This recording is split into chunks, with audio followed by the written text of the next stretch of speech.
Coordination చేసి EO గారితో అక్కడ ప్రైవేట్ ల్యాండ్స్ వాళ్ళకు లీజ్ తీయడమా లీజ్ తీసుకోవడమా అది ఉంటుంది కాబట్టి అది మెయిన్ ఇంపార్టెంట్. డీసీపీ గారు చెప్తున్నట్టుగా స్నానాల గది కూడా చాలా ఇంపార్టెంట్.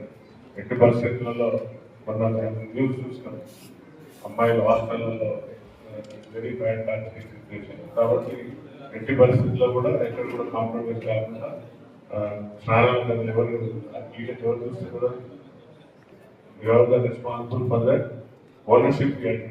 ప్రతి ఒక్కరు ఎవరైతే బాధ్యత రెస్పాన్సిబుల్ ఓనర్షిప్ బాధ్యత మీరు ఓనర్షిప్ ఓన్ చేసుకోవడం. ನೀವು ఈ డ్యూటీ అంటే డ్యూటీ వరకే చూసుకుంటాడు, అది కాదు దాన్ని ఓన్ చేసుకొని ఓనర్షిప్ ఫీల్ ఇది మై రెస్పాన్సిబిలిటీ అని ఎట్టి పరిస్థితుల్లో కూడా మహిళలకు ఇన్కన్వెన్స్ కాకుండా స్నానాల గదులు కావడానికి ఇలాంటివి కూడా ఏమన్నా ఛాన్స్ ఒకటి. రెండోది కోఆర్డినేట్ చేసి డీసీపీ గారు ఏసీపీ గారు అడిగినట్టుగా ఐరన్ బార్కెట్స్ కానీ కేంద్రాల్లో డిస్కస్ చేద్దాం, అది చేయండి. సీసీ కెమెరాలు అన్ని పనిచేస్తున్నాయా ఏసీపీ గారు? సీసీ కెమెరాలు ఓకే.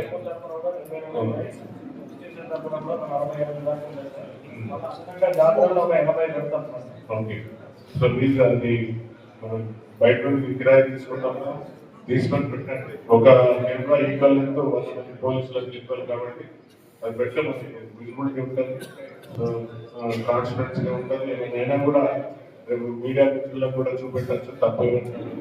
కాబట్టి ముఖ్యంగా అంత రెస్పాన్సిబిలిటీ అంత పోలీసు ఉంది. సో పోలీసులకు నేను అప్పీలింగ్ దట్ ఎక్కడ కూడా భక్తులందరూ కూడా మర్యాద మాట్లాడే విధంగా సిబ్బందిని కూడా అందరికీ బ్రీఫింగ్ ఇవ్వండి. మళ్ళీ డ్యూటీ దిగిపోయినప్పుడు టీవీ బ్రీఫింగ్ తీసుకోండి.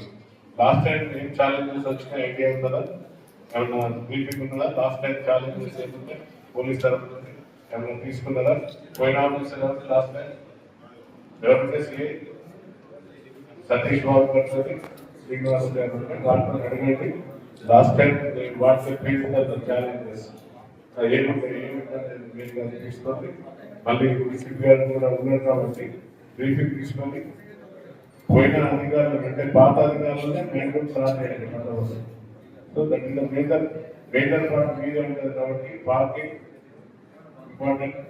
ఎక్కడ కూడా క్యూ లైన్ ఎలాంటి ఇబ్బంది కలగకుండా this is the main thing. కాబట్టి రోడ్ యాక్సిడెంట్ కాకుండా అథారిటీస్ కావాలి, మీ పైన డిపెండ్ ఉంటుంది కాబట్టి చేయండి. సార్ మీకు ఎంత స్టార్ట్